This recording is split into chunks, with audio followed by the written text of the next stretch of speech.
Now you will see findings that many archaeologists would prefer not to comment on aloud. Sealed rooms that were never entered, metal that simply could not have existed in that era, doors walled up with concrete without a single word of explanation, and things that lie in museum storerooms marked origin unclear, because no one undertakes to explain them. We will go through them strictly in order from the first to the last, and the further we go, the less all this will look like a calm history textbook. Believe me, it will be very interesting, so I wish everyone a pleasant viewing. A shaft that a human cannot squeeze into, width about the palm of an adult man. You cannot squeeze inside neither now nor 3,000 years ago, neither a child nor the thinnest worker, and yet someone neatly laid out these narrow channels deep inside the Great Pyramid at a sharp angle upwards and finished them with stone slabs with 2 copper pins, similar to small door handles. For decades they were considered ordinary ventilation, but air has nothing to do with it. The channels abut against blind stone plugs and go nowhere. In 1993, the German engineer Rudolf Gantenbrink assembled a tiny caterpillar robot with a camera and a flashlight and sent it crawling up these walls. The robot crawled for a long time, meter by meter, in complete darkness, and at the end of the path it bumped into that very door with 2 pins. Behind it there was clearly an empty space, and exactly at this moment the project was curtailed. Gantenbrink was suspended. A second attempt was forbidden by the authorities without clear reasons. Later, another robot still drilled a tiny hole in the door and pushed a camera through, and behind it opened another small chamber with another slab. What is inside, no one clearly said. A living person could not use such shafts, it is too cramped, but they are perfectly suited to hide what should not be touched. And this is just a warm-up before what lies a little to the south.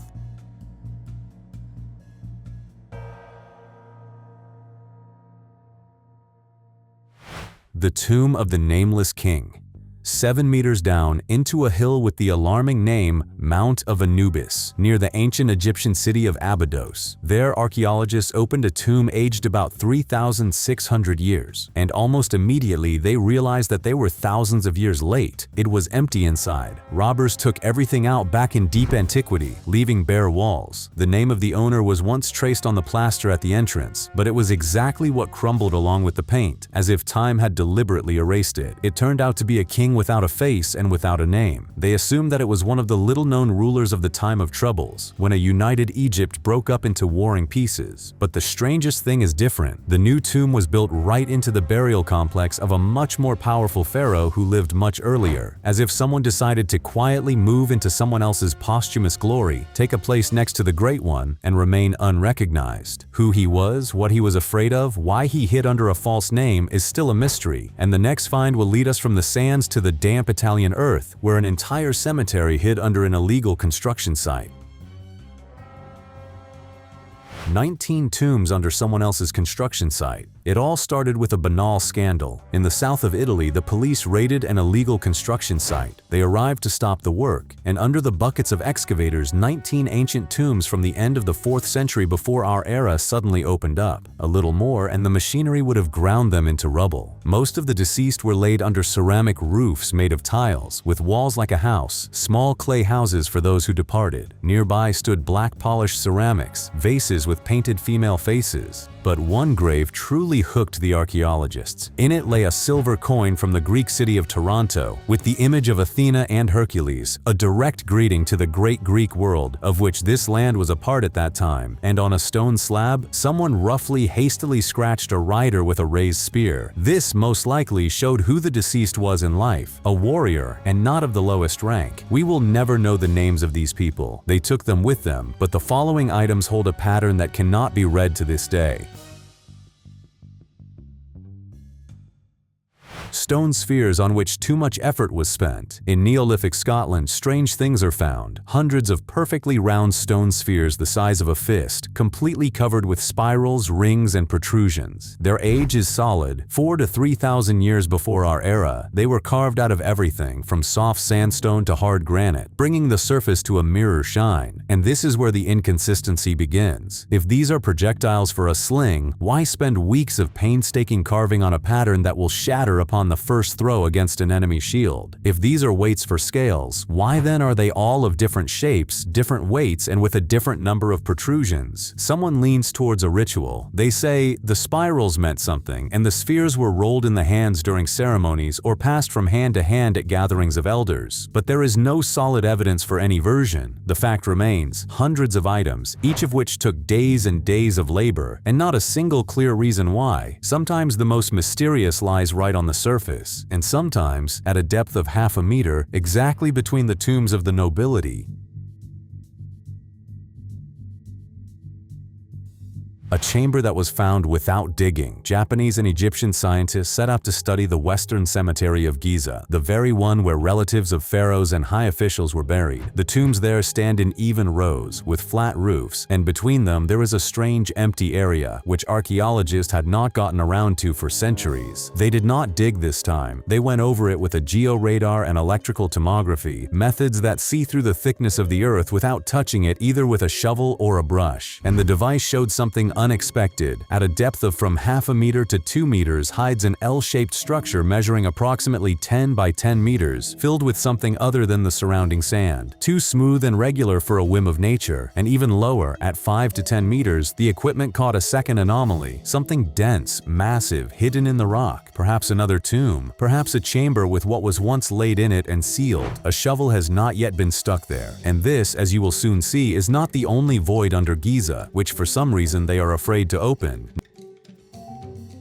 The Big Void. In 2017, this news flew around the world literally in a day. Inside the Great Pyramid, they found a huge room, the existence of which absolutely no one suspected. Moreover, they saw it not with their eyes and not with a camera, but with the help of muons, cosmic particles that pierce the stone thickness right through and are delayed differently in dense stone and in a void. Thus, through hundreds of tons of limestone, the silhouette of a cavity emerged. It turned out to be right above the Grand Gallery and comparable to it in size. About 30 meters in length, the size of a whole swimming pool. This is not a crack or an accidental gap between blocks, but a real cavity sewn into the very heart of the construction. And the most terrifying thing? It is tightly isolated. No entrance, no exit, not a single attempt over the past years to get there. Scientists called it just that, the Big Void, and honestly admitted that they have no idea what is inside. To appreciate the scale of the search, think about it. Cosmic particle detectors stood for months in cramped, stuffy chambers of the pyramid, patiently catching muons that fly to us from the depths of the universe. For the sake of a single room, they essentially deployed an entire physics observatory. More than 7 years have passed since then. No one has drilled a wall, launched a drone inside, or slightly opened the edge of the secret, as if everyone is waiting for it to clear up on its own. Or they are afraid that it will clear up, because there is a version more terrifying than curiosity. Inside may lie what will overturn both the dates of construction and the very answer to the question of who actually built all this. And since we are talking about those who built, hold on tight. Next, one person stated that he saw exactly such structures on Mars. The one who saw Mars. In the 80s, the CIA seriously invested in people with unusual abilities. This is not fiction, the program existed, and the documents on it have long been declassified. The idea was simple and daring. What if a person is able to see a remote place with just consciousness? One of such remote viewers was Joe McMoneagle, who went under the code number 1. He was given bare coordinates without a single word of explanation and asked to describe what he sees there. One day he started talking about a giant pyramid, larger than the pyramid in Giza, with huge halls inside. And then, about tall humanoid beings, emaciated, locked there and slowly dying in an alien, rarefied atmosphere, like the last survivors. And only after the session, the instructor silently showed him the task card, Mars, 1,000,000 years before our era. The declassified report even indicates the exact coordinates and describes the storm, the shelter pyramids, and the beings who waited for help that never came. The most alarming thing in the story is that McMoneagle, until the very end of his life, was sincerely convinced that he was describing some place on Earth and did not believe in the Martian version himself, which means at least he was not playing along with the customer and not inventing a sensation on purpose. facts. Butter that was hidden in a bog. A bog is the best refrigerator in the world, which is never turned off and for which you do not need to pay. The acids in the peat create an environment close to vinegar with almost no oxygen, and things lie there for centuries untouched. Therefore, in Irish and Scottish bogs, archaeologists regularly extract what they completely do not expect: large chunks of ancient butter. Since the 17th century, about 500 such finds have accumulated, weighing from 150 grams to 50 kilograms, a whole barrel of fat. The butter was wrapped in birch bark and cloth, hidden in wooden barrels and wicker baskets, and every third lump lay entirely without any wrapper right in the peat. The oldest Irish hoard is dated approximately to the 1700s before our era. Why bury food in a bog at all? There are several versions. They stored it for future use. In cold peat, fat lies as if in a freezer. They paid with butter like money, paid tribute and rent with it. And someone, it seems, deliberately fermented it in the bog for the sake of taste. Chefs of one modern laboratory repeated the ritual, buried fresh butter in peat, and after a year and a half pulled out quite an edible product with a strange taste unlike anything else. The bog preserves not only fat, nearby sometimes lie things much more amazing.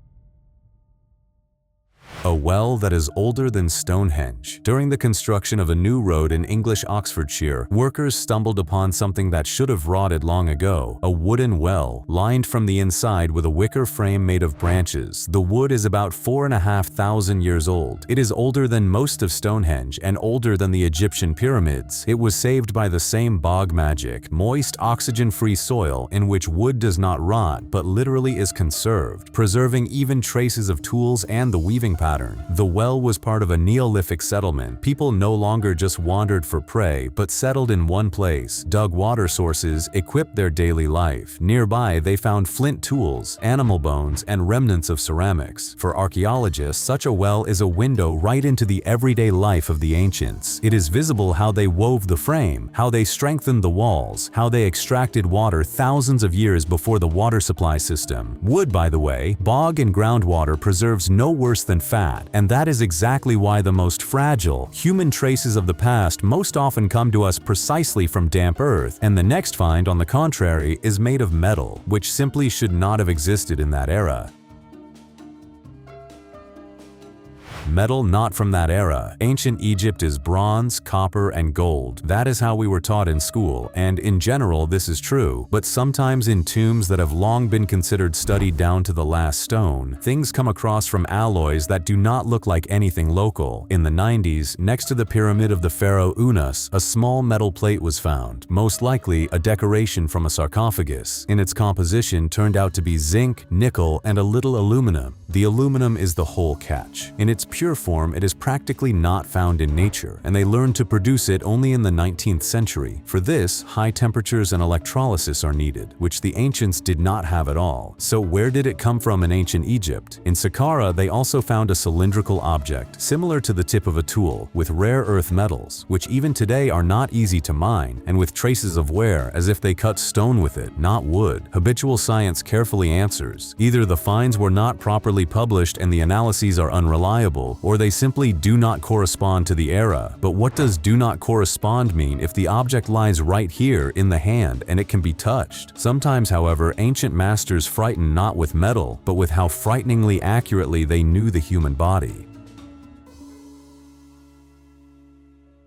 The anatomical machines of Prince di Sangro. In the twilight of the basement of one chapel in Naples stand two exhibits from which visitors still get goosebumps. Two human skeletons, male and female, are entangled in a whole network of vessels, arteries, veins, the thinnest capillaries that entwine the bones of the skull, the chest, the arms down to the very tips of the fingers. For centuries, a legend scarier than any horror movie circulated here, as if Prince Raimondo di Sangro, the owner of the chapel, ordered to inject a special substance into his still-living servants, from which the blood petrified right in the vessels and forever preserved their shape. The truth, which was established later, turned out to be simpler, but not much calmer. The vessels are made by hand from wax, thin wire, and dyed silk. It is just that they are executed so anatomically accurately that modern specialists admit to reproduce a real human vascular network with such authenticity, in the 18th century someone must have most carefully studied it, and not from books. For many years, this chapel was bypassed harassed by superstitious townsfolk, confident that something impure was hidden in the basement, and the bad reputation of the place only grew with each retelling. The prince himself was a figure to match the rumors, an alchemist, an inventor, and a Freemason about whom they said that he lit an eternal flame that burned for 3 months. And next to the female skeleton, there once stood a third one, quite tiny, an unborn baby with a placenta. In the 90s, it was stolen. Who and why is unknown to this day. A cup made of a single emerald, 252 carats of pure green stone, and all this is one single emerald, from which an entire cup was carved in the 17th century. To understand how crazy this is, you need to know one thing. A large emerald is fragile and riddled with internal cracks, and any wrong strike of the chisel can split it into pieces, and along with the stone, scatter a whole fortune. Modern jewelers, looking at this cup, only shake their heads. Even today, with microscopes and diamond chisels, not every master would dare to undertake the processing of such a large and fractured emerald. The master took this risk for months. The thinnest Arabic inscriptions run along the walls of the cup, a clear trace of the Islamic world, most likely Persia or India, where the carving of hard stone was brought to true perfection. The emerald in those days was valued not only for its beauty, they believed that it protects against poisons, calms the heart, and gives clarity of mind. Such a thing could belong only to a ruler. It was taken out on the most special occasions so that everyone around would see who was in charge here. The hexagonal shape catches the light in such a way that the stone seems to glow from within with its own green fire, and the next treasure does not look expensive at all. It is just a few stones in the forest, for the time being.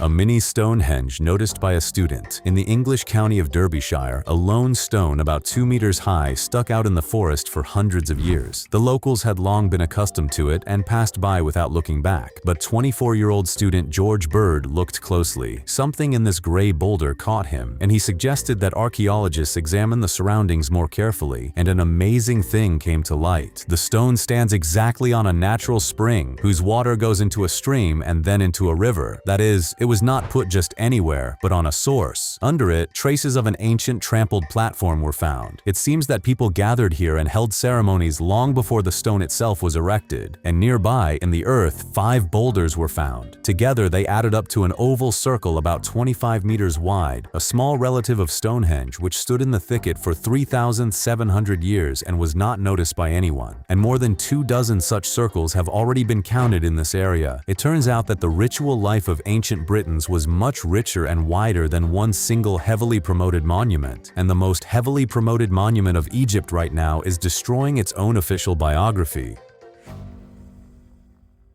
Pyramid that has no builder. Simple logic. If the Great Pyramid had been built under Pharaoh Cheops and by his order, there would have remained inscriptions, drawings, at least a line of praise to the gods for the construction of the century, as was customary with the Egyptians, who adored immortalizing their accomplishments. So, there are none. Not a single hieroglyph inside the pyramid that would name the builder or at least describe the works. No scenes of labor, no instructions, no complaints, only empty walls and frightening inhuman neatness. And then it is more interesting. The masonry of the Great Pyramid is in places more accurate than that of the pyramids built 100 years later under the heirs, as if skill did not grow over time but was lost. Add to this simple arithmetic. There are about 2.5 million stone blocks in the pyramid with a total weight of approximately 6 million tons. To lay them in 2 decades, as the classical version says, the builders would have had to install on average 1 block every few minutes, without a break, around the clock for years. Just these numbers alone make one wonder if we understand everything correctly. The blocks are fitted with a gap thinner than a millimeter. Individual stones weigh up to 60 tons and are raised dozens of meters up, without mortar, without traces of lifting machines, with engineering solutions that we will not repeat in full scale even today. Neither a wooden crane nor thousands of slaves with ropes really explain this. And then a daring version was born. What if the pyramid was already standing and the pharaoh just found it, renovated it, and appropriated it, added something of his own, and the foundation, the perfect orientation to the cardinal points, and the voids inside he received as an inheritance from someone more ancient and more accurate. Official science calls this at best a curious coincidence and insists on classical dating, but even calm researchers admit this object does not fit either into its era or into simple logic of development. A bridge on which cars still drive. It is about 3,300 years old, and passenger cars still calmly drive across it to this day. This is the Archaeological Bridge on the Greek peninsula of the Peloponnese, one of the oldest surviving bridges in the world, which survived almost everything that can be survived. It is built from huge blocks of limestone using the so-called Cyclopean technology. Extremely heavy stones are fitted to each other without a drop of mortar, simply at the expense of precise selection of shape and their own weight. 22 meters in length, almost 6 in width, 4 in height. Initially, the bridge was built for chariots, and on the stone surface, worn ruts from wheels are still visible, along which carts rumbled thousands of years ago. Several such bridges along the ancient Mycenaean road have survived at once, and people drive on one of the neighboring ones even in our days. More than 3,000 years, dozens of earthquakes, wars, the change of entire civilizations, and the bridge stands and holds the weight of a modern car. From huge stones, we will move to an object of 3 centimeters and weighing only 6 grams, which once gave someone back the ability to speak.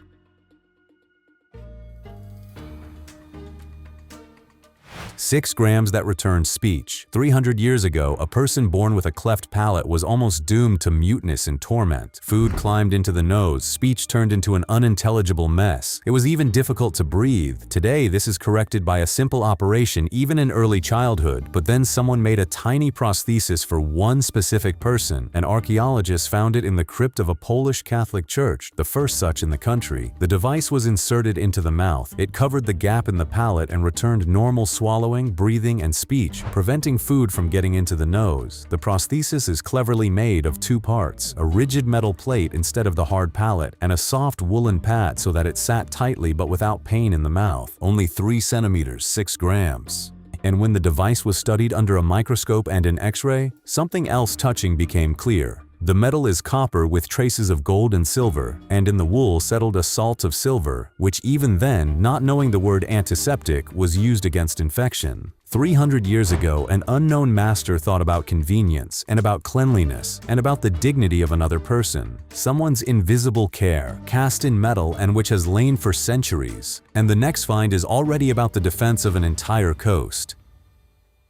A fortress city against the sea. In the Chinese province of Guangdong, archaeologists unearthed a fortress that is more than 600 years old. The numbers are impressive. Walls about 100 meters long and more than 7 meters thick. 7 meters! That is like putting more than 2 passenger cars one after another, and all this space is solid stone and compacted earth. Inside, the remains of roads, drainage ditches, foundations of residential buildings, and wells are preserved. A whole small city behind the walls. The excavation turned out to be one of the largest in the region in recent years. The fortress was the main shield of the province against sea invasions during the Ming Dynasty, when the coast was constantly troubled by pirates and foreign fleets. Scientists want to restore its layout and make an archaeological park here. And nearby, in the mountains, they also found a porcelain production center aged about 1,000 years, and its products are suspiciously similar to the production of the famous porcelain capital of China. This means that mastery, fashions, and technologies spread across the vast country much more actively than was customary to think.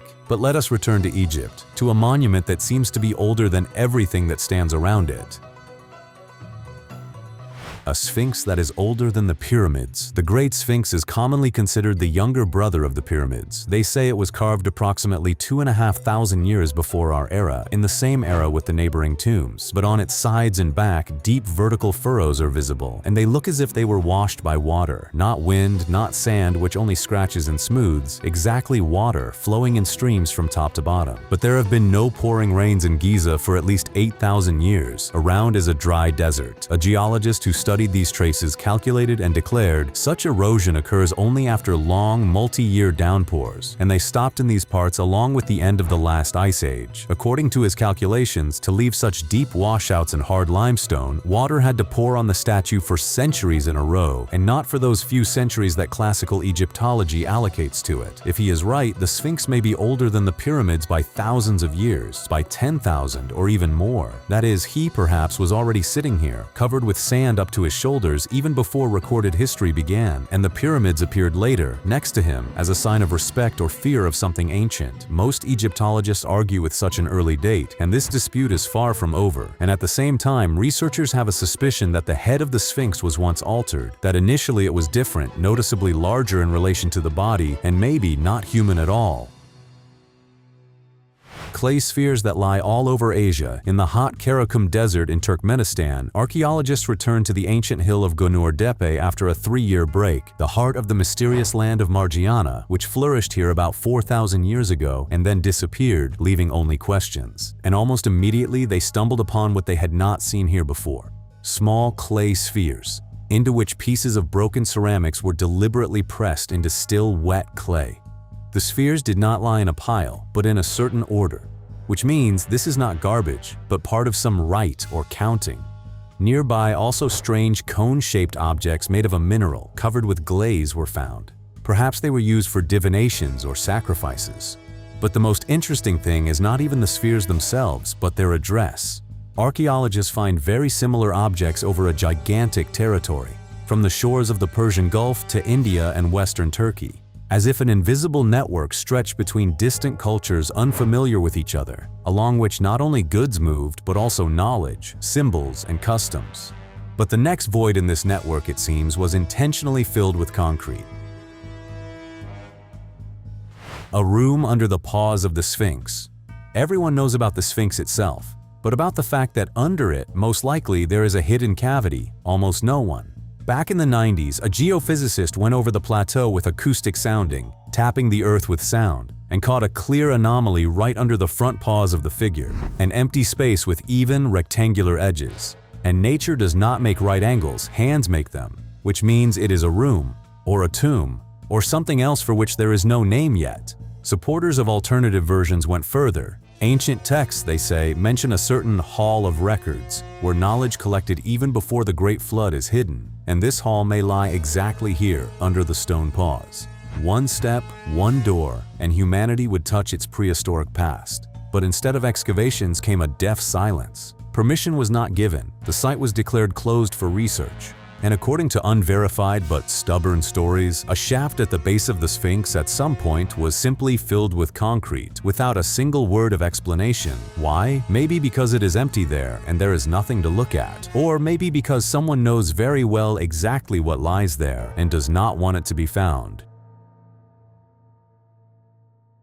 A fortress that was seen through the forest with a laser. For 5,000 years, this fortress was securely hidden by a dense Romanian forest. It could not be seen either from the ground or from an airplane. The crowns closed in a dense green roof. Drones with laser scanners helped. The beam pierces the foliage right through and draws the relief of the earth itself, as if the forest suddenly became transparent. And under the greenery emerged not a random pile of stones, but a thought-out fortification. Long ditches, poured earthen ramparts, a successfully chosen height from which the entire surrounding area is visible. It was built at the turn of epochs, when people had just begun to fence themselves off with walls from neighbors, moving from a peaceful life to constant readiness for a raid. By just the location and scale it is visible, the ancient builders had both precise knowledge and organized collective labor. Someone planned all this, someone calculated, someone commanded hundreds of hands. Without modern technology, we would have passed by this hill and noticed absolutely nothing, but modern technology just cannot explain the next precision. Precision that makes one feel uneasy. Ancient people can be forgiven for a mistake. They did not have either laser levels or satellites, but the Great Pyramid almost did not make a mistake. Its faces look strictly at the cardinal points with a deviation of less than 5/100ths of a degree. This is more accurate than how most modern buildings are set, which are erected with computers and instruments. To achieve this, it is not enough to know where north is by the sun. You need to take into account how slowly the Earth's axis swings and how the pattern of the starry sky shifts over thousands of years. And then, more. The 3 main pyramids of Giza stand in such a way that they repeat the pattern of the belt of the constellation Orion, and in that position which the sky occupied about 10,500 years before our era. And the Great Pyramid itself is located almost exactly in the geographical center of all the Earth's landmass. Official science explains this by accumulated experience, painstaking observations of the sky, and the luck of many generations of priests and builders. But there is another explanation from which a chill runs down the spine. Someone already knew all this in advance, and the pyramid is only a left trace, a mark or a landmark for those who must one day return here. A ship the size of a multi-story building, giant warships appeared long before steam, steel, and motors. The most monstrous of them was the Egyptian 40-row, built in the 3rd century before our era by the order of King Ptolemy, a vessel that even ancient historians did not believe in until they found confirmations. Length 130 meters, side height 22. This is like a 7-story building floating on the sea. Inside there was room for about 4,000 rowers, and this is not counting the crew, sailors, and soldiers on the decks. In essence, a floating fortress with a ram, catapults, and battle towers. The sides were decorated with carved vines, and on the bow stood a 5-meter figure of the Lord of the Winds. Inside, according to stories, there were halls, statues, libraries, and even stalls for animals. That is exactly where the catch was. The Colossus almost did not obey the rudder and could not go out into the open sea on its own. It was dragged in tow by ordinary rowing boats like a barge. It never became a combat legend and, it seems, never fought in earnest, but it forever remained the most ambitious monument to the naval vanity of antiquity. Traces of 3 people who fled from lava. Locals for centuries called this place the Devil's Trail. Human footprints stretch across the solidified lava of an Italian volcano, and the peasants were sure that only an evil spirit could walk on the red-hot surface. In 2003, scientists proved something much simpler and therefore terrifying. These are traces of ordinary people who are 350,000 years old. 3 were descending the still warm, smoking slope, almost certainly running away from the eruption behind their backs. The whole scene can be read by the footprints, like frames of a slow-motion shooting. The first walked carefully, zigzagging along the dangerous slope. The second clearly slipped in one place. The third, it seems, moved straight ahead without picking a road. Nearby stretched the tracks of an animal similar to a large dog. In places, handprints are preserved. Someone fell and leaned with their hands against the hot earth. In total, 56 footprints were found, about 20 centimeters long for a foot of approximately size 36. The height of these people was about 1.5 meters. Usually, ancient tracks are found on a flat, calm platform, but here, haste, a fall, and fear are forever frozen in stone, one short moment of someone's very ancient panic.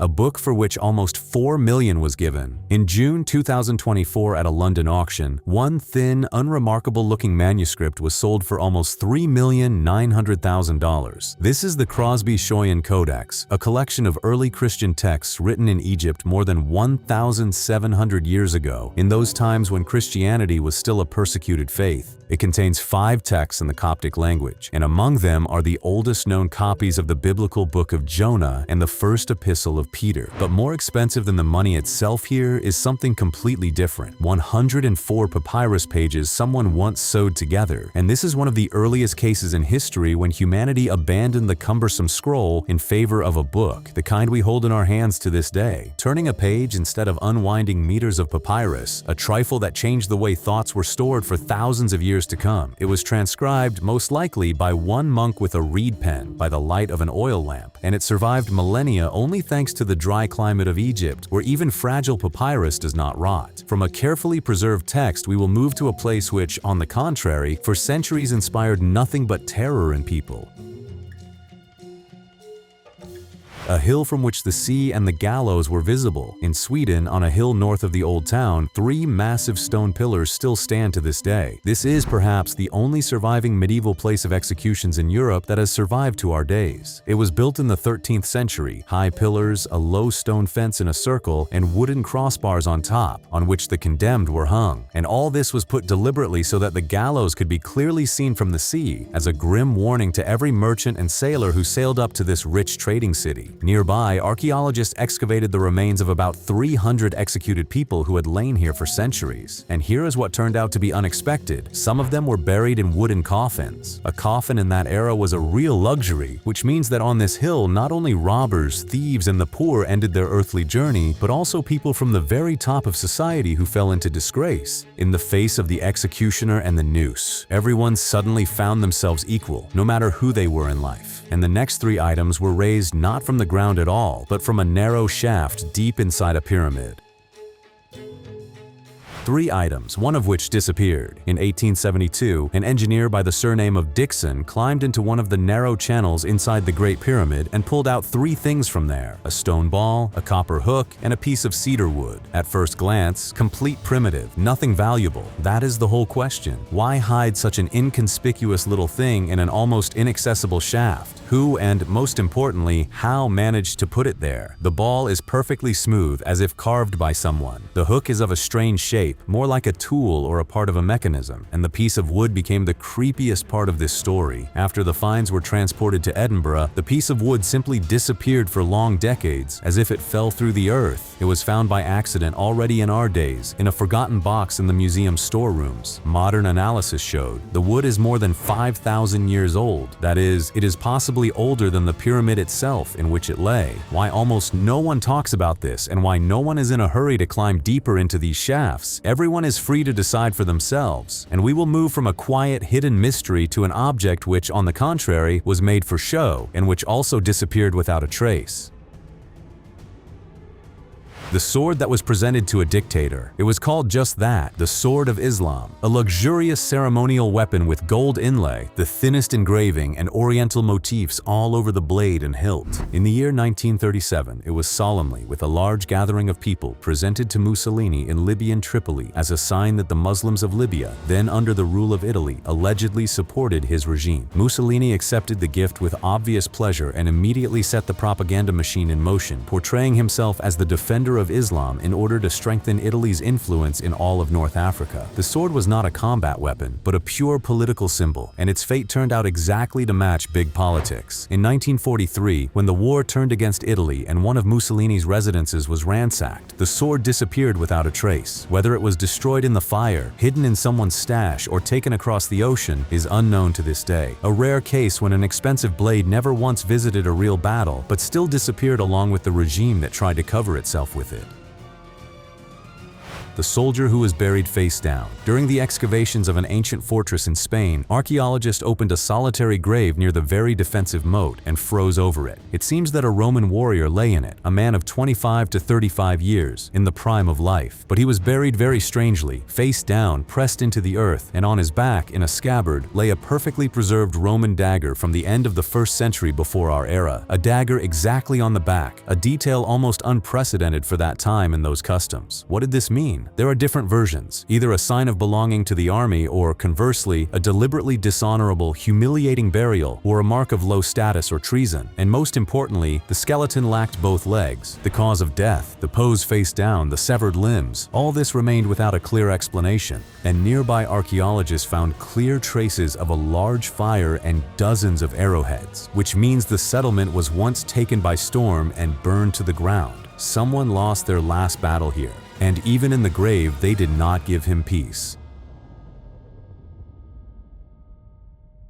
Little rings to which the masters prayed. In the late Bronze Age, all over Europe suddenly diverged tiny bronze little rings of a very unusual shape, items at the sight of which archaeologists throw up their hands. They are often found in pairs, neatly laid together, and they are elegant to impossibility, the thinnest engraving on metal, and here and there also inserts of gold. The catch is that no one really knows what they serve for. Earrings? But they are too fragile and small for ears. Fasteners on clothes? Not similar in shape. Were they woven into hair, worn as amulets against evil forces, used as an identification mark of belonging to one's clan or union? All versions are equally shaky and unprovable. Only one thing is clear. On these tiny trinkets they spent so much manual mastery, time, and precious gold that for their owners they clearly meant very, very much. Otherwise, no one would have tried so hard. Small, expensive, and absolutely incomprehensible objects to us. But along the neighboring stone blocks, ancient masters walked in such a way that modern machine tools nervously smoke on the sidelines.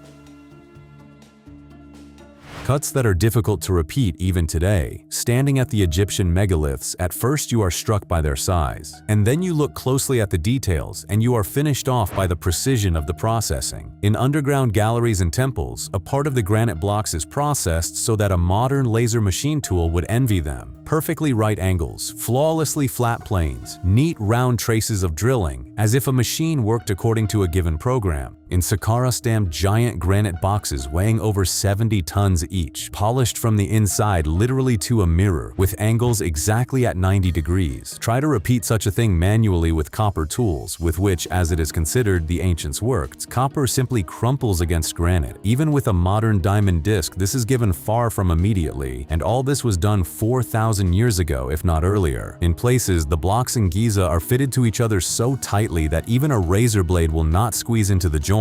What did they cut and polish granite with if copper does not take it? Versions about vibration, ultrasound, and an unknown way to temporarily soften stone sound like pure science fiction. Engineers who came to study these boxes admitted, to repeat such polishing of internal corners even today is a task on the verge of the possible, and it would cost a fortune. But the surface polished to a mirror, here it is, real, and it can be touched with a hand. The golden helmet that was stolen in broad daylight. This golden helmet is one of the most famous items of the Dacian culture. It is about 2,500 years old. It is entirely covered with images of eyes, snakes, and scenes from ancient myths, and most likely belonged to a high priest or a tribe chief. The huge, chaste eyes on it seem to stare intently at the enemy, inspiring superstitious fear even before the start of the battle. And on January 25, 2025, the helmet was stolen. It was a daring, like in a movie, robbery of a museum in the Netherlands. The robbers carried out both the helmet itself and 3 massive golden bracelets right from an exhibition dedicated to the gold and silver of antiquity. All these priceless things were brought to the exhibition from Romania. For the cultural heritage of an entire country, this became a real blow. Unique artifacts that survived 2,500 years disappeared in a matter of minutes, and their fate is still foggy. From a loud modern theft, we will move to a find that an ordinary person calmly dug up in his own vegetable garden.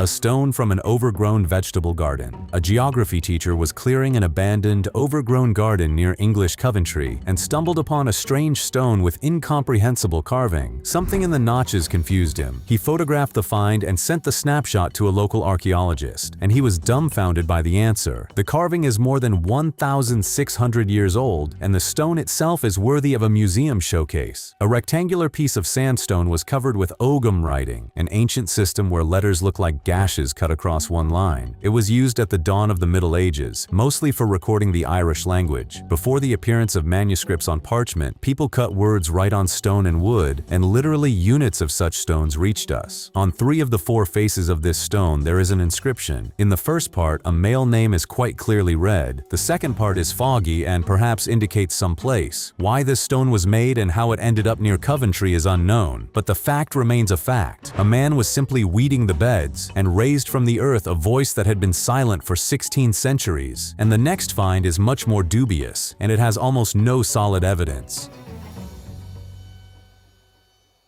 Egypt in the ice of Antarctica. It sounds like pure fiction, and officially this is not confirmed anywhere, but stubborn stories have been circulating since the military expeditions of the times of the Second World War, as if somewhere in Antarctica they found fragments of columns covered with hieroglyphs and the remains of stone masonry similar to Egyptian. All these objects later, according to the legend, either mysteriously disappeared or they were officially declared a quirk of nature and the play of the wind. The legend is fueled by one quite real oddity, an old map of the 16th century on which the coastline of the continent is drawn as if someone saw it without the multi-kilometer ice shell. How a cartographer of the 1500s could know this and from what source he copied, no one can explain. In one private report that allegedly leaked out, a piece of metal of an unknown alloy with symbols like Egyptian ones found in an ice cave was mentioned. The artifact after that, of course, disappeared, and the participants of the hike supposedly signed a non-disclosure paper. What if this is true, and what is a beautiful tall tale for tourists? One cannot firmly say about anything, but the next loud sensation scientists eventually honestly debunked themselves.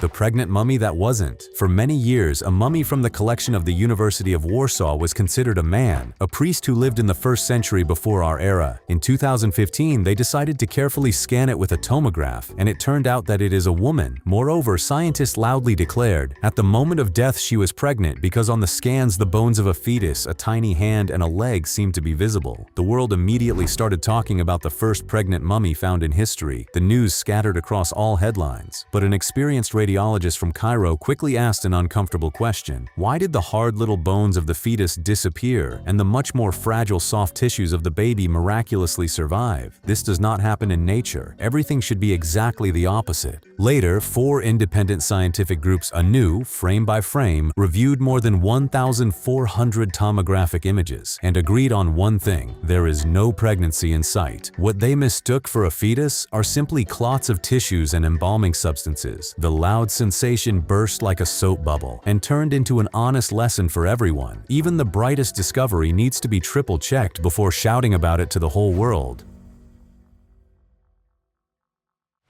Leather shoes that survived 14 centuries. Leather and fabric in ordinary earth rot almost instantly in a matter of years, so finding them intact is a great luck and rarity. And Chinese restorers are now carefully saving leather shoes that are about 1,400 years old, 24 centimeters in length, neatly sewn from goat leather with animal sinews. They were taken out of the tombs of an ancient kingdom, where a dry and hot climate saved what in any other place would have long turned to dust. From the same places, over a century of excavations, about 10,000 valuable things of the most varied kind were raised. And this, by the way, is far from the limit of the antiquity of footwear. In a cave near the Great Salt Lake in the USA, they found 200 moccasins aged approximately 850 years, and mostly children's ones, a sure sign that life there once boiled and there were many little ones. And in 2014 in China, the oldest pants in the world were unearthed. They are about 3,000 years old, and they were clearly tailored specially for horseback riding, with comfortable inserts in the crotch. As to when exactly man first dressed, scientists argue to this day. Estimates diverge by hundreds of thousands of years. Figures that fit on the tip of a finger, a golden ram and a stone lion from a tomb in Turkmenistan amaze, not at all by their size, but exactly by its absence. Both figures freely fit on the palm of one finger. Their age is solid, from 2,400 to 1,600 years before our era. Scientists consider the place of the find one of the centers of Margiana, a civilization that flourished in Central Asia and left behind dozens of unsolved mysteries. A ram among the ancients meant wealth and prosperity, a lion, strength and power. Both figures most likely were placed in the grave as amulets so that they would accompany and protect the deceased already in the next world. And the main thing that they prove, the local masters confidently worked not only with gold, but also with hard semi-precious stones, carving from them little things the size of a pea with the elaboration of every detail. This is the level of jewelry work that even today requires a magnifying glass, the thinnest tool, and a very steady hand. And the next structure, on the contrary, amazes with its scale, and they found it completely by accident under the construction of a new airport. Number 9, a circle under a runway. On the Greek island of Crete, they began to build a new airport, and instead of a flat site for the runway, they stumbled upon a round structure almost 50 meters across, which is about 4,000 years old. The Greek authorities cautiously called the find exceptionally curious and important. The building belongs to the Minoan civilization of the Bronze Age, that very legendary culture that was famous for maritime trade, palaces, and fine art. Inside, the building was divided into halls surrounded by 8 concentric stepped stone walls, almost 2 meters high each, a real labyrinth of rings. What exactly it was called and what it served for is not exactly known, but the found animal bones clearly hint at rites, perhaps with sacrifices to the gods. The size and complex, thoughtful layout say that it was an important public place for which a huge amount of labor was not spared. A huge stone circle hidden exactly where people were going to lay asphalt and let airplanes run. And the next figure must be seen not from underground but strictly from above, from a height.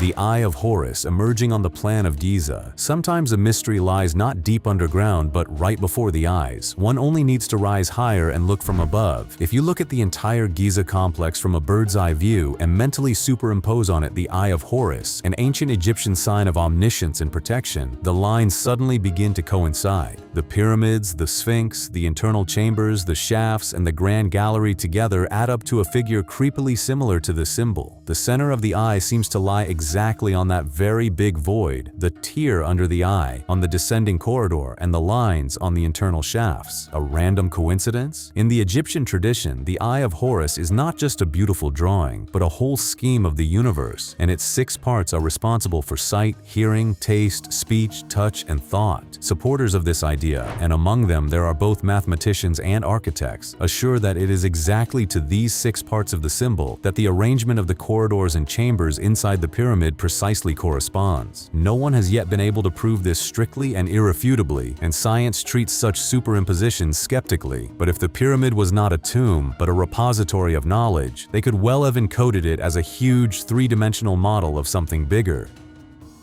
Cities that are no longer on any map.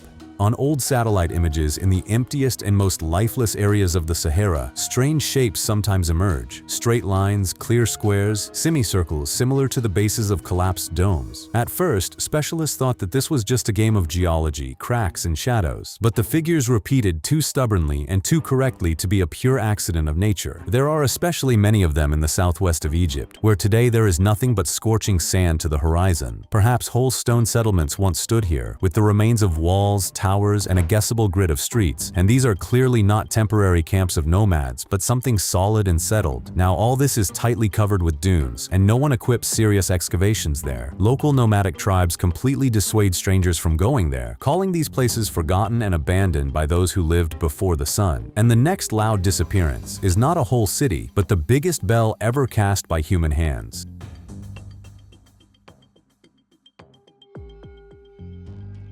A bell that drowned along with greed. The Great Bell of Damizetti is considered the largest ever cast on the planet. It was made in 1484 by the order of the king and hung with honors by the sacred pagoda in present-day Yangon, the capital of Myanmar. According to surviving records, it weighed more than 290 tons, a record that no one has beaten over the past centuries. And then the story turns almost into a parable about human greed. At the beginning of the 17th century, a Portuguese mercenary captured the city and decided to drag the huge bell to his place in order to melt the sacred bronze into cannons. When crossing the river, he simply miscalculated the monstrous weight. The colossus overturned the barge, broke the ropes, and went to the bottom of the river at the confluence of currents. Since then, the bell has not been found. No matter how much they searched, no matter how much divers dived, the silt and the strong currents securely hide it. A stone that cannot be read for 300 years. In a small museum in the American state of Massachusetts stands just one single exhibit, a 40-ton boulder that was pulled out of the river in the 63rd year of the last century. It is called the Dighton Rock, and it has been driving researchers crazy for several centuries in a row. Its entire surface is completely covered with strange signs, straight lines, geometric figures, rough human figures, and incomprehensible writings overlapping each other. Once the stone was tilted right to the water, perhaps it served as a message or a sign for sailors passing by. The first written mention of it refers to the year 1680. Since then, versions have accumulated for a whole library. Some saw the hand of the Vikings here, others of the Phoenicians, third seriously talked about the Chinese who sailed to America long before Columbus. One researcher in the 19th century even forged a drawing, completing the missing lines to fit his favorite theory, and someone discerned in the tangle of signs the name of a missing Portuguese navigator and a date, as if a man stuck on a foreign shore among Indians managed to carve a brief story about his fate on the stone. Nobody knows the truth. A tomb with 1,000 hieroglyphs on the coffin lid. In eastern China, archaeologists opened a luxurious tomb aged 2,200 years, possibly of the very ruler of the ancient state of Chu. This kingdom lived for more than 800 years before it was swallowed up by the future unifier of all China. On the excavation site, they found a war chariot, sacrificial pits, and more than 1,000 items: bronze ritual vessels, musical instruments, elegant lacquered things. But the main treasure turned out to be the central coffin, with an inscription of more than 1,000 hieroglyphs, a whole coherent text on the very lid, telling about who lies here. By the size, complexity of the arrangement, and the fabulous wealth of the tomb, scientists are almost sure here rests not a simple nobleman, but the king himself. In order for the fragile remains and ancient wood not to crumble to dust upon the first contact with the air, archaeologists worked in a special hermetic laboratory with a reduced oxygen content, deployed right at at the excavation site and took three-dimensional models of every little thing. And the next mystery was hidden not in the ground but on paper, which someone seems to have copied from a source inaccessible to us.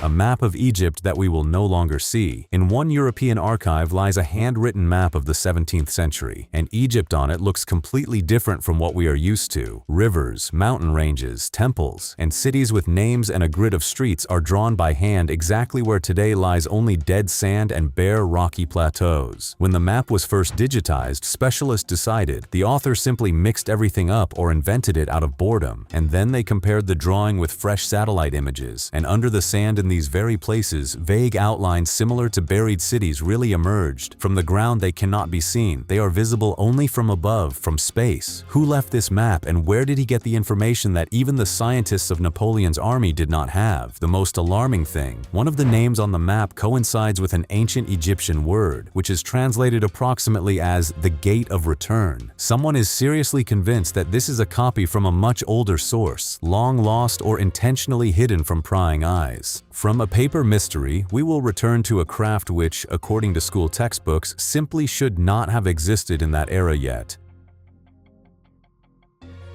Diamond drills 2,000 years before machine tools. Ancient masters drilled hard stone with diamond and did this 2,000 years ago. This came to light when scientists carefully studied under a microscope 51 beads from a burial on the territory of present-day Uzbekistan, dating to the very turn of the eras. The beads are made of carnelian, agate, and garnet. These are hard stones that are difficult to process even with a modern electric tool, let alone by hand. An electron microscope showed an amazing thing. 41 of these beads are drilled precisely with a diamond, judging by the characteristic marks on the walls of the hole. Moreover, the ancient master apparently worked in two stages. First, he marked the hole with one drill, and then moved on to a more complex tool with 2 diamond points for finishing work. Previously, historians were sure that diamond drilling was born in the Indus Valley. Now it is clear that similar fine technologies developed independently throughout Asia, but the local Uzbek technique is generally unique and is not found anywhere else in the world. Someone turned this drill with their hands, without any motor, and hit a tiny stone with jewelry precision, and the next tomb scientists searched for a whole century.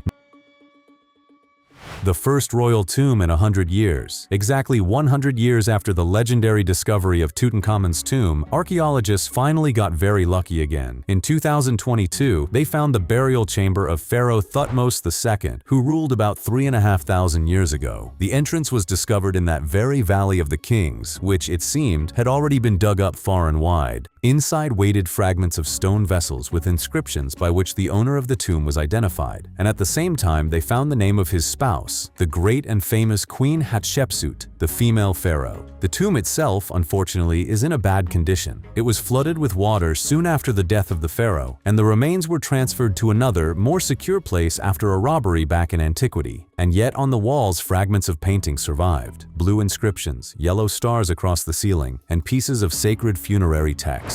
Thutmose ruled not for long. His tomb was previously considered not the most important and interesting, and it suddenly turned out to be one of the main archaeological successes of recent years. And since we are talking about the dungeons of Egypt, keep in mind, there are corridors there, on the walls of which someone scratched a very unkind word. Corridors on the wall of which they scratched "silenced." South of Giza, there is a place where ordinary tourists are not allowed, and not because of the real danger of a collapse, because of uncomfortable questions. Under the sand there stretches a whole network of tunnels. Some have long been forgotten, some apparently were filled in on purpose. Local residents for decades have been telling about empty halls deep underground, where drafts roam and the echo of footsteps walks for a long time. In the 2010s, researchers with a rare, hard-obtained permission went over the plateau with a georadar and caught long, straight structures at a depth of about 5 meters, like man-made corridors with turns, and they all go strictly along the main axis of the plateau. As soon as these data got into the press and made a noise, the permission was immediately revoked. The equipment and cameras were removed, and the disturbed sand was returned to its place. And on one of the walls of the descent, someone scratched with a nail an English word, which can be translated as "silenced." Skeptics, however, reasonably note the inscription in English English was clearly left by one of the modern workers or tourists, and not at all by the ancient Egyptians, so it should be treated with caution. Who and when wrote it is unknown, but one thing is clear: someone very much does not want us to go down there. But the next archaeologist, on the contrary, no one stopped and did not scare. He was only 3 years old. The youngest archaeologist in history, an ordinary family walk on the hills in Israel, and a 3-year-old girl named Zine bent down and picked up a shiny pebble from the ground. Only it was not a pebble at all, but an ancient seal in the shape of a scarab, a sacred beetle, a symbol of rebirth among the Egyptians, which is about 3,800 years old. And the matter was not just anywhere, but in a place that researchers associate with the biblical battle of David and Goliath. The Antiquities Authority quickly checked everything and confirmed the thing is real, ancient, and rare. Scarab seals were used as amulets and as a personal signature back by the Canaanites, and this tiny accidental find once again showed how closely their culture was connected with mighty Egypt. Thousands of professional archaeologists dig for many years and do not find anything like this, and here a toddler just bent down for a beetle that caught her fancy. It happens that the main discoveries are given like this, by chance, out of child's curiosity.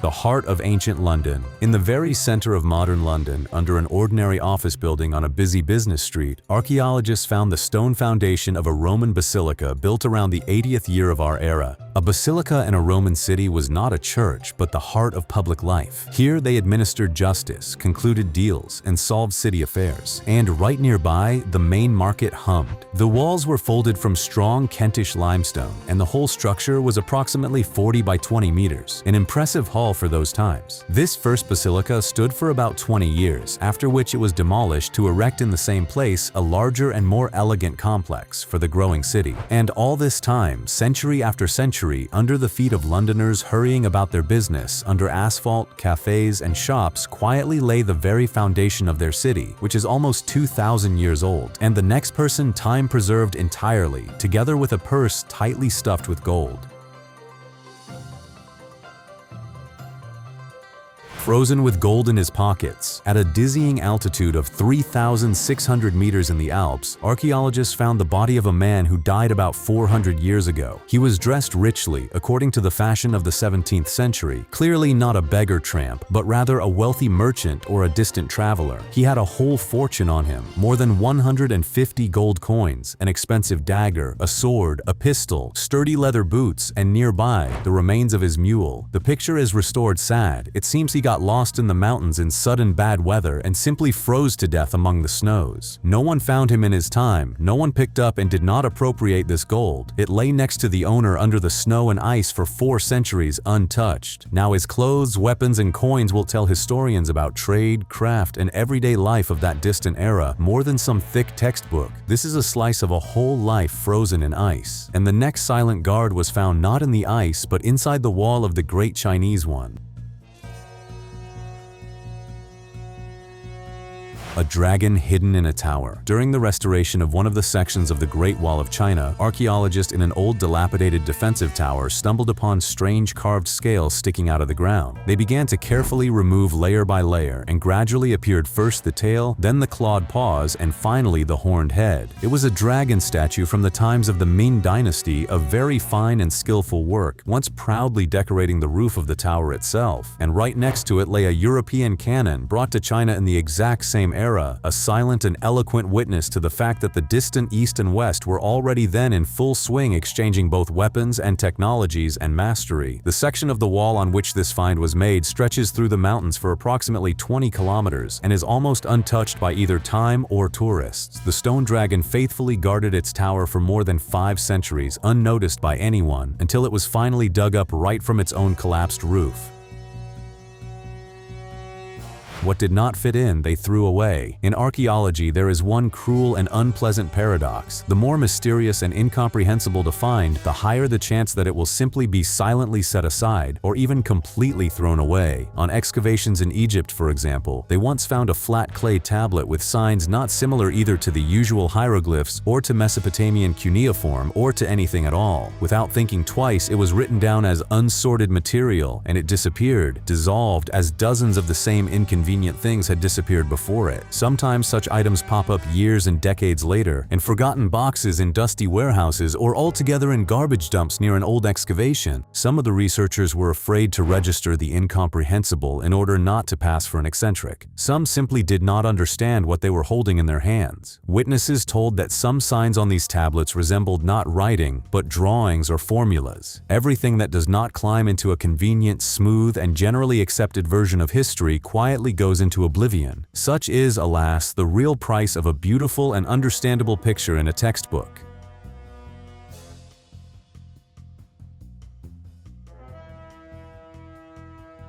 A casket that saved the memory of a whole country. This elegant casket is not just an ancient antique, but a living symbol of Polish history. In the year 1800, Princess Izabela Czartoryska gathered in it a truly unique collection. 73 relics associated with Polish kings and great historical events, from the personal belongings of the monarchs themselves to fragments of renowned weapons and pieces of clothing. In that difficult era, when Poland itself was divided among greedy neighbors and it was disappearing from the map, the princess saw her main mission in saving at least the very feeling of, "We are a single nation, we have a past." The casket became the heart of the first Polish National Museum, but its fate turned out tragic to match the fate of the country. In the year 39, during the Nazi invasion, the priceless collection was plundered, and part of the relics is considered irretrievably lost to this day.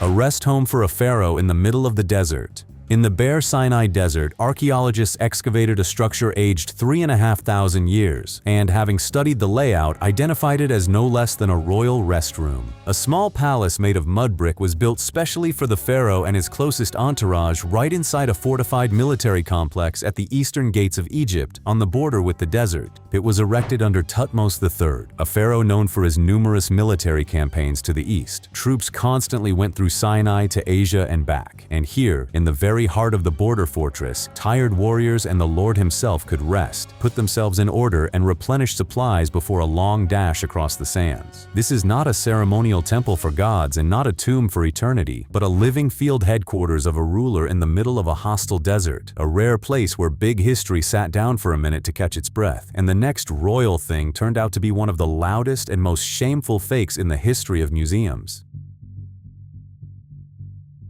The tiara on which the Louvre burned itself. For many years, the famous Louvre proudly exhibited the golden tiara of a Scythian king in a place of honor. Scenes from the Iliad were chased on it, the thinnest engraving ran, and a solemn inscription with the name of the ruler himself flaunted. Everything looked absolutely flawless and genuine. For this treasure, the museum paid a huge sum for those times of 200,000 francs. But all this turned out to be a fake. Back in the 1890s, Odessa antiquarians ordered an ancient Greek diadem from a talented local jeweler, initially just as a beautiful gift to an archaeologist friend. The master, who was not strong in the subtleties of mythology, without thinking twice copied the plots right from book illustrations and produced a real masterpiece in half a kilo of pure gold. This gift was then resold to the Louvre with a good profit. When the first critics doubted the authenticity, the proud museum attributed everything to the usual envy of competitors. And the truth came to light only when the jeweler himself arrived in Paris, and before witnesses unperturbedly reproduced a part of his own antiquity from memory, the Louvre had to blush before the whole world. And the next fake scientists have been trying to explain for more than a century, and so far cannot. A helicopter on the ceiling of a temple. In one of the temples of ancient Abydos, on a ceiling beam, there is a carving from which even the most sober and skeptical researchers get lost. The fact is that next to ordinary Egyptian hieroglyphs, a silhouette reads clearly there, creepily similar to a modern helicopter. Just below, something like a tank or a submarine, and another figure resembles a drone with blades. Too clear and recognizable to just simply write it off to a random play of shadows. Official science gives a completely logical explanation. This is an effect of superimposition. The late priests, they say, carved new hieroglyphs right over the old ones. Then the plaster crumbled in places, and the combined signs accidentally gave such an optical illusion of machinery. The version is reasonable and most likely correct, but still an uncomfortable question remains. Why then is this illusion so neat, and the figures are so similar exactly to the machinery of the 20th century and not to abstract patterns? And this is far from the only only such case. In the temples of Dendera and Edfu, there are also images that seem too modern for their era.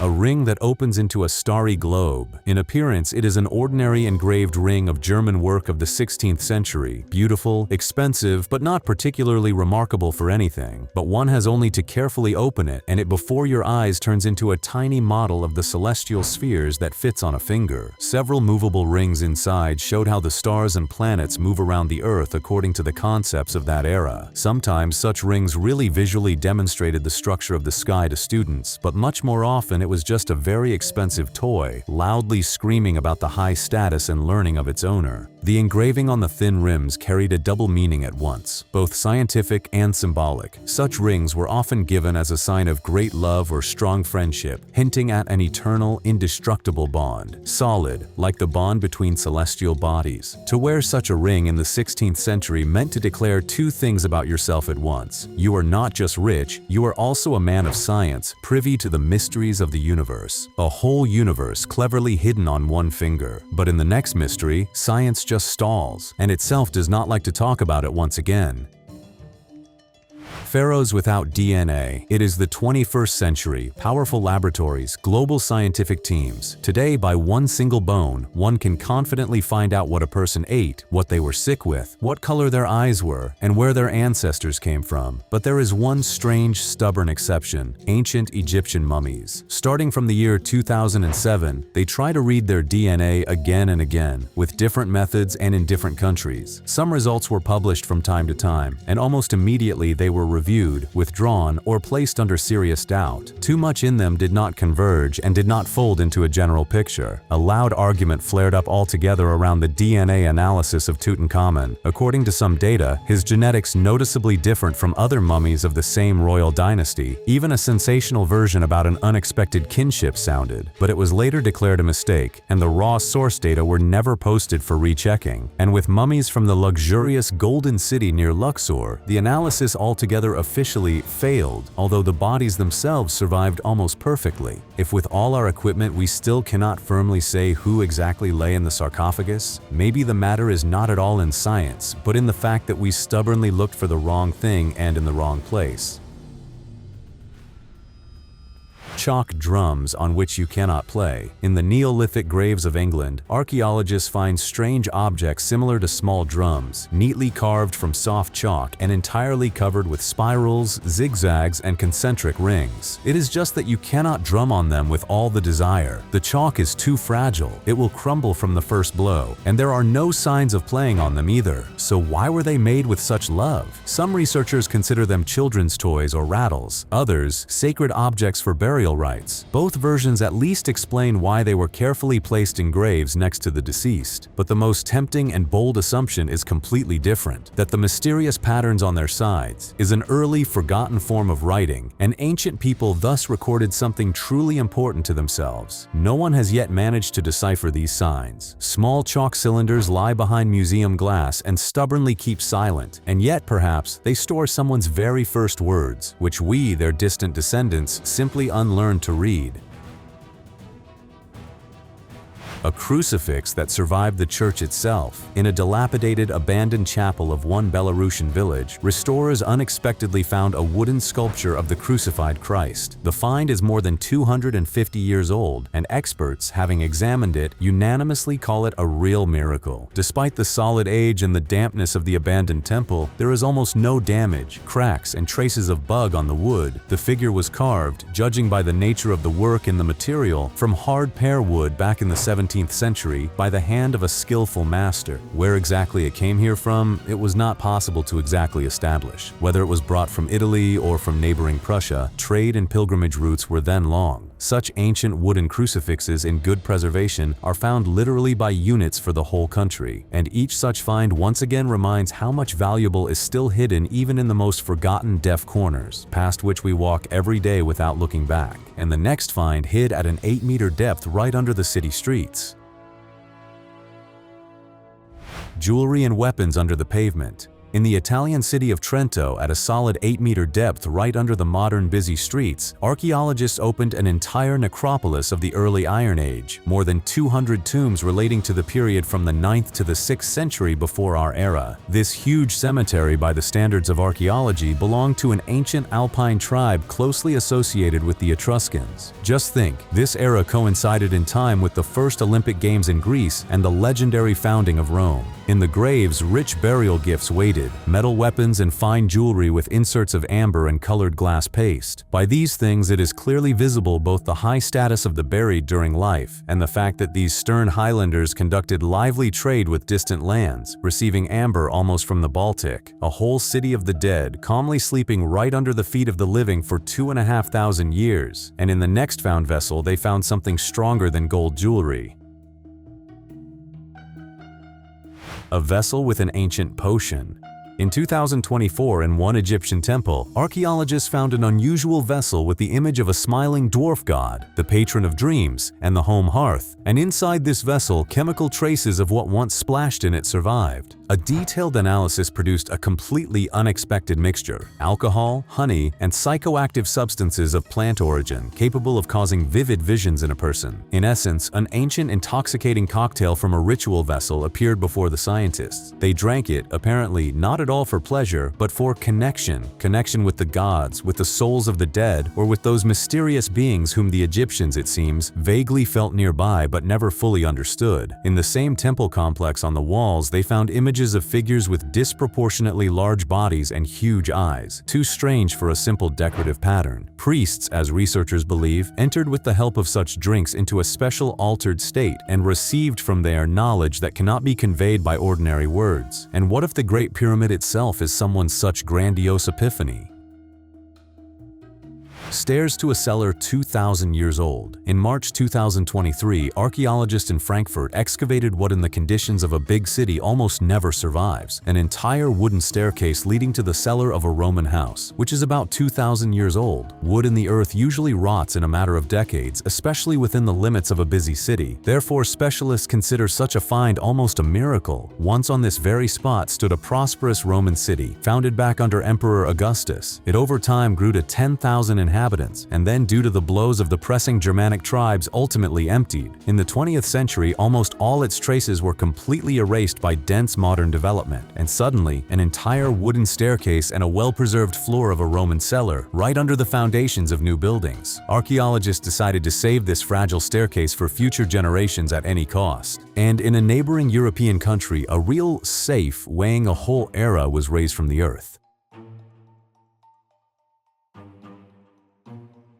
The Roman safe that they were afraid to get out for 20 years. In the center of Spain, near the ruins of an ancient Roman temple, archaeologists found a huge wooden chest upholstered with copper and iron for strength. In rich Rome, such massive chests served as home safes for storing money and valuables. This specimen turned out to be truly gigantic, about 3 meters in length, the largest of all known to science. The whole trouble was that the chest suffered greatly in some ancient fire, charred and became extremely fragile, and back in the year 94, archaeologists simply were afraid to extract it. Upon an attempt to lift it, it would surely crumble to dust right in their hands. Therefore, a difficult decision was made to leave it in the earth, to wait for better times and more perfect technologies.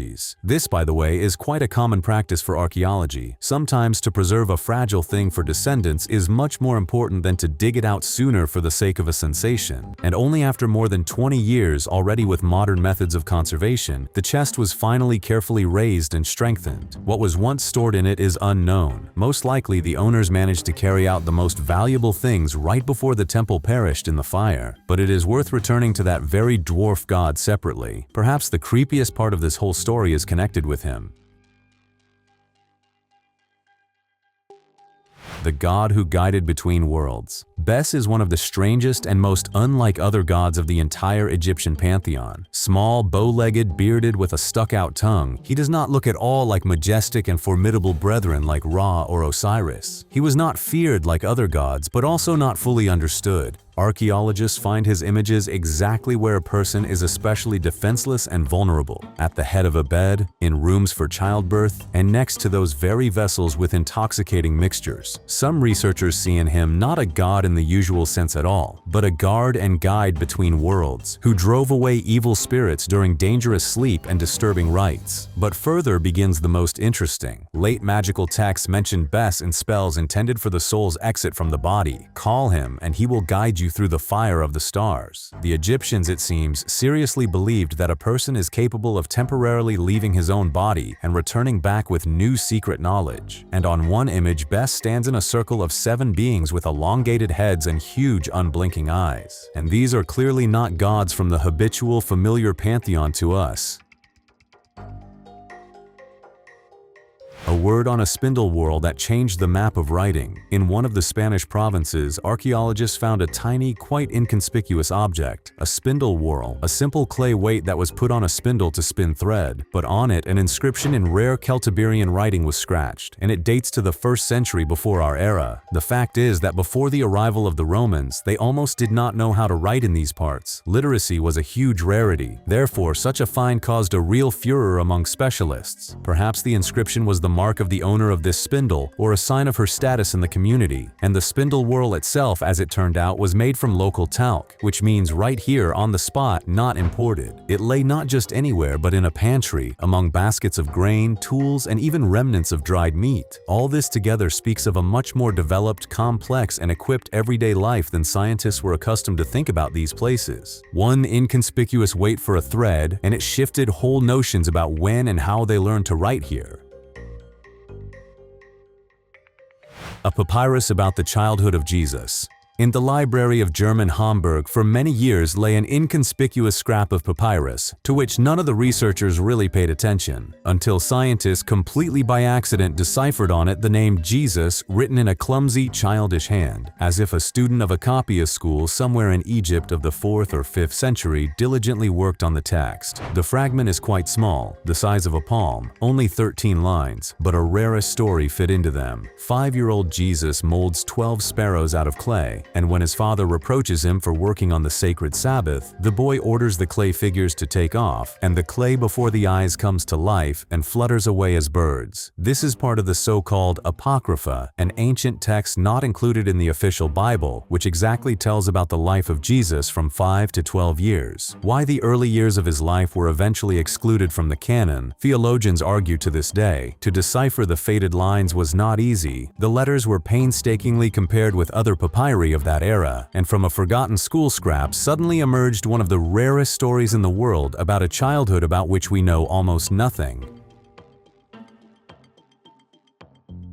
Beings that were deliberately erased from the walls. Sometimes archaeologists find images on ancient walls that it is simply impossible to really explain. They are too strange even for the rich and bizarre Egyptian mythology. In the area of the temples of Dendera, on the remains of reliefs, researchers discerned figures clearly falling out of the habitual pantheon of gods. Unnaturally long arms, huge eyes, elongated heads in the shape of a drop. These beings stand in a circle. Symbols of stars are depicted above them, and in the very center of the composition is a person with raised arms, as if in prayer or greeting. And here is what is most important. The inscriptions that went nearby and surely explained everything, someone in antiquity deliberately and thoroughly erased. And this is not an isolated case at all. Similar inexplicable figures are also in Edfu and in Abydos. Sometimes they stand on pedestals, surrounded by fire, or hold in their hands a sphere with rays, looking almost technical. The most famous of such reliefs altogether resembles a large glass flask with a cable, from which a snake crawls out. Someone very much did not want us to find out who exactly the ancient masters depicted here. A disk of fire in the sky over the pharaoh. Thousands of years ago, the Egyptians, just like us, looked into the sky at night, and, if we believe the texts that have reached us, saw there not only the usual stars. In one ancient papyrus, which researchers associate with Pharaoh Thutmose III, a completely strange case is described. A fiery disk appeared in the air in broad daylight, emitted bright light, for some time froze motionless in place, and then rapidly went up and disappeared. For a long time, this was considered a usual poetic allegory, story or a description of the sun until scientists compared the text with how eyewitnesses today describe unidentified objects in the sky. The coincidences turned out to be uncomfortably exact, and on the walls of tombs here and there, round objects with rays, figures soaring in the air, strange capsules over which priests respectfully bowed are encountered. These images are never in the center of the scene, but always somewhere nearby, as if an ordinary part of the life of that time or of the ordinary fear. The Egyptians firmly believed that the main knowledge came to them literally from the sky, and the very word by which they called their gods can be translated from their language as those who came.